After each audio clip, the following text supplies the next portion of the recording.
السلام علیکم ورحمۃ اللہ وبرکاتہ۔ الحمد للہ الذی ہدانا لہذا وما كنا لنہتدی لولا ان ہدانا اللہ، اما بعد۔ محترم ناظرین، آج کی نشست میں عنوان ہے عید کے آداب۔ ہم عید الفطر کی جو نماز ادا کریں گے تو اس سے پہلے ہمیں کیا کرنا چاہیے، کچھ اللہ کے نبی محمد رسول اللہ صلی اللہ علیہ وسلم نے ہمیں آداب سکھلائے۔ ان آداب کا ہمیں پاس و لحاظ رکھنا بہت ضروری ہے، اس کا خیال کرنا بہت ضروری ہے تاکہ ہماری عید، ہمارا عمل سنت کے مطابق ہو۔ سب سے پہلے ہمارے لیے ضروری ہے کہ عید کی صبح جب ہمیں یہ خبر مل جائے کہ عید کا چاند نکل گیا ہے، خبر مل جائے کہ آج عید ہے، شام کو ہم نے چاند دیکھ لیا، تو سب سے پہلے ہم چاند دیکھنے کی دعا پڑھیں، اللہم احلہ علینا بالامن والایمان والسلامت والاسلام ربی و ربک اللہ۔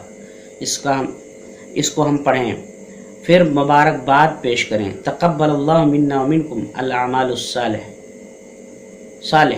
اس طریقے سے ہم اپنے بھائی کو یہ دعا دیں، تقبل اللہ منا ومنکم، کہ اللہ تعالی ہمارے اعمال کو اور آپ کے اعمال کو قبول کر لے۔ یہ طریقہ ہے۔ پھر صبح سویرے ہم فجر کی نماز پڑھنے کے بعد بالکل تیار ہو جائیں، غسل کر لیں، نہا لیں، اچھے کپڑے پہن لیں، خوشبو وغیرہ لگا لیں، جو اللہ تعالیٰ نے میسر کیا ہے، جو اللہ تعالیٰ نے عطا کیا ہے اس کو ہم پہن لیں، خوشبو لگا لیں۔ پھر اسی طریقے سے وقت متعینہ پر، یعنی جب سورج تھوڑا بلند ہو جائے، سورج نکل جائے، تھوڑا بلند ہو جائے، ہم عیدگاہ کی طرف چل پڑیں۔ آبادی سے باہر ایک راستے سے ہم جائیں اور تکبیرات کہتے ہوئے اللہ اکبر اللہ اکبر لا الہ الا اللہ اللہ اکبر وللہ الحمد، سبحان اللہ الحمد للہ ولا الہ الا اللہ اللہ اکبر، آپ کو جو یاد ہے تکبیرات، تسبیحات سب کچھ آپ پڑھ سکتے ہیں۔ اللہ رب العالمین کی تمجید بیان کریں، اللہ رب العالمین کی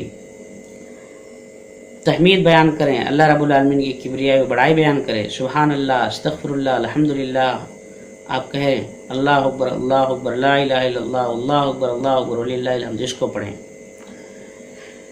پھر اسی طریقے سے کوشش یہ ہو کہ پیدل جائیں، ایک راستے سے جا رہے ہیں، کوشش یہ ہو کہ راستہ بدل کر آئیں، یہ طریقہ ہے۔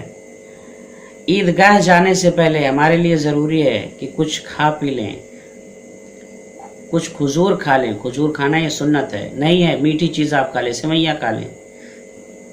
عید کے دن، عید الفطر کے دن، بقرعید کے دن اہتمام کیا جائے، نہ کھایا جائے۔ بقرعید کی نماز پڑھنے کے بعد کچھ کھایا جائے، لیکن عید میں پہلے کھا کے جانا یہ سنت ہے۔ اسی طریقے سے آپ پسندیدہ اشعار وغیرہ بھی گنگنا سکتے ہیں، کوئی حرج کی بات نہیں ہے۔ عیدگاہ جانے سے پہلے اس چیز کا خیال کیا جائے کہ صدقۃ الفطر ادا کر دیں، کیونکہ اللہ کے نبی کی حدیث ہے کہ جو شخص صدقۃ الفطر عید سے پہلے ادا کرتا ہے، عید کی نماز پڑھنے سے پہلے، تو اس کا وہ صدقۃ الفطر ہوتا ہے، اور جو بعد میں ادا کرتا ہے وہ عام صدقہ ہوتا ہے، تو اس کو ہم ادا کر دیں۔ غریبوں کا خصوصی خیال رکھیں، بہت سارے محتاج، یتیم بچے ہیں، لوگ ہیں، عورتیں ہیں، مرد حضرات، اللہ نے اگر ہمیں نوازا ہے تو ہم ان کی مدد کریں، اور عید کے دن ایسا نہ لگے کہ آج ان کے پاس وہ حالت ہے کہ آج پھر وہ ہاتھ پھیلائیں، نہیں، خود سے آپ لے جا کر ایسے لوگوں کی مدد کریں، اللہ تعالیٰ اس پر بہت بڑا اجر دینے والا ہے۔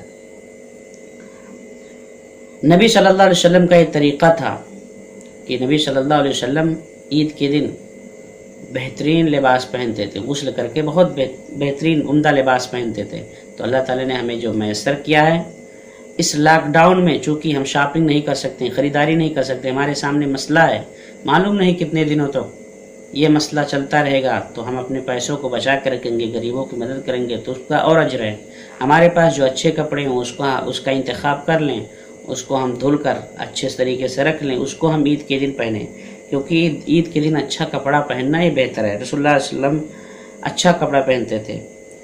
طبرانی کی روایت ہے، حضرت عبداللہ بن عباس رضی اللہ عنہ بیان فرماتے ہیں کہ ان نبی صلی اللہ علیہ وسلم کان یلبس بردن حبرتن فی کل عید، رسول اللہ صلی اللہ علیہ وسلم بہترین قسم کی چادر، بہترین قسم کا کپڑا آپ ہر عید کو پہنتے تھے، ہر عید کو آپ پہنتے تھے۔ تو اس طریقے سے ہم اچھا کپڑا، عمدہ کپڑا پہنیں۔ پھر اسی طریقے سے نبی صلی اللہ علیہ وسلم عید کو جاتے تھے تو آپ راستے کو بدل لیتے تھے۔ عن جابر قال کان نبی صلی اللہ علیہ وسلم اذا کان یوم عید خالف الطریقہ، رواه البخاری فی کتاب العیدین، کہ رسول اللہ صلی اللہ علیہ وسلم جب عید کے دن جاتے تو آپ راستے کو بدل لیتے، جانے کے وقت دوسرے راستے سے جاتے، آتے وقت دوسرے راستے سے آتے۔ تو اس سنت پر ہمیں عمل کرنا چاہیے۔ اسی طریقے سے عن انس قال کان نبی صلی اللہ علیہ وسلم لا یغدو یوم الفطر حتی یاکل تمرات، رواه البخاری فی کتاب العیدین۔ حضرت انس کہتے ہیں کہ رسول اللہ صلی اللہ علیہ وسلم صبح نہیں کرتے تھے عید کے دن یہاں تک کہ آپ کھجوریں کھا لیتے تھے، یعنی نبی صلی اللہ علیہ وسلم عید کی نماز سے پہلے کھجوریں کھا کر جایا کرتے۔ تو بہتر ہے اگر ہمارے پاس کھجوریں ہیں تو ہم اس کو رکھیں، اس کو کھائیں، نبی صلی اللہ علیہ وسلم کی سنت پر عمل کریں۔ نہیں ہے تو ہم میٹھی چیزیں بھی کھا سکتے ہیں۔ تو نبی صلی اللہ علیہ وسلم کی اس حدیث پر، ان تمام حدیثوں پہ عمل کرنا چاہیے۔ اس سے دین پر عمل کرنا ہمارے لیے آسانی کا باعث ہوگا اور اس میں بڑی مصلحت چھپی ہوئی ہے۔ اور کوشش یہ ہو کہ ہم پیدل جائیں، جیسا کہ حضرت علی رضی اللہ عنہ سے روایت ہے کہ من السنت ان یخرج الی العید ماشیا، رواه ترمذی کی روایت ہے حضرت علی رضی اللہ عنہ سے کہ سنت میں سے یہ بھی ہے کہ آدمی عید کی طرف، عیدگاہ کی طرف نکلے ماشین، تو پیدل نکلے، ایک ہجوم ہو اور ایک لگے کہ ہاں یہ خوشی کا دن آج ہے، اس لیے کہ نبی صلی اللہ علیہ وسلم اس خوشی کو پسند کرتے تھے اور کہتے تھے کہ ان لکل قوم عید وہذا عیدنا، ہر قوم کے لیے ایک تہوار ہے اور ہمارے لیے ایک تہوار ہے، تو تہوار کی خوشی ہم منائیں اور خوش ہو کر منائیں۔ آج حالات ناسازگار ہیں، مسجدیں بند ہیں، ہم لوگوں نے گھروں کے اندر عبادتوں کا اہتمام کیا، روزوں کا اہتمام کیا۔ انشاءاللہ ہم پابندی کے ساتھ عید کا بھی اہتمام کریں گے اور عید کے جو آداب ہیں اس کو ہم بجا لائیں گے، جہاں تک ہو سکے گا اس کو ہم کریں گے۔ انشاءاللہ اللہ رب العالمین کی رحمت سے ہم مایوس نہیں ہوں گے، اللہ کی ذات سے مایوس نہیں ہوں گے۔ انشاءاللہ حالات درست ہوں گے، پھر ہمارے اوپر اللہ تعالیٰ ڈبل آسانیاں کرے گا۔ اللہ رب العالمین سے دعا ہے کہ اللہ رب العالمین ہمیں آداب عید کو بجا لانے کی توفیق عطا فرما، اور اللہ رب العالمین ہمیں نبی پاک جناب محمد رسول اللہ صلی اللہ علیہ وسلم کے طریقے پر عمل پیرا ہونے کی توفیق عطا فرما۔ آمین، تقبل یا رب العالمین۔ السلام علیکم ورحمۃ اللہ۔